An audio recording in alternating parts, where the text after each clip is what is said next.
Je veux dire, quand j'ai compris que j'étais mon pire ennemi sur les marchés financiers. Tu vois, j'étais en train d'enchaîner il y a quelques années en arrière des très belles positions. Ça se passait plutôt bien sur ce compte.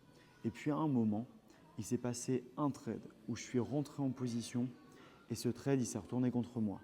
Et j'ai vu rouge et à partir de ce moment-là, j'ai commencé à reprendre des positions et des positions et des positions. En plus, à ce moment-là, je mettais des BE. Donc, je faisais des break-even, SL, break-even, SL, break-even, SL. Sauf qu'au final, j'arrivais plus à avoir le flow que j'avais eu juste avant. Ce qui veut dire que j'étais rentré dans une phase de trade revenge.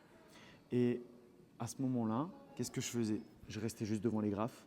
J'étais en train de rager sur le marché. J'étais en train de suranalyser tout ce qui se passait. Et au final, toutes les performances que j'avais réalisées sur les semaines passées, je les ai littéralement détruites. Et c'est à ce moment-là où j'ai eu tellement de frustration que je me suis dit, il faut que je quitte les graphes, il faut que je m'éloigne parce que je vais littéralement devenir fou. Et grâce à ça, d'avoir eu cette prise de recul, de m'être écarté des marchés, ça m'a permis sûrement de redescendre, de relâcher la pression, de laisser tourner.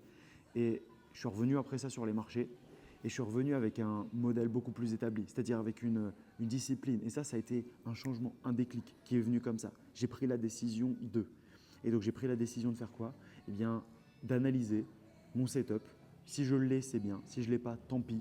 De respecter un nombre de trades maximum à la journée. Alors à ce moment-là, je ne tradais pas encore comme je trade maintenant, du coup, je n'ai pas exactement cette gestion du risque que je peux avoir maintenant. Mais en tout cas, je m'étais fixé un nombre de trades maximum sur la journée. Et quoi qu'il advienne, je coupe et je reprendrai le lendemain. Parce que j'avais aussi réanalysé le moment où je prenais des très bonnes positions. C'est exactement ce que je faisais. Je faisais mes profits, je partais.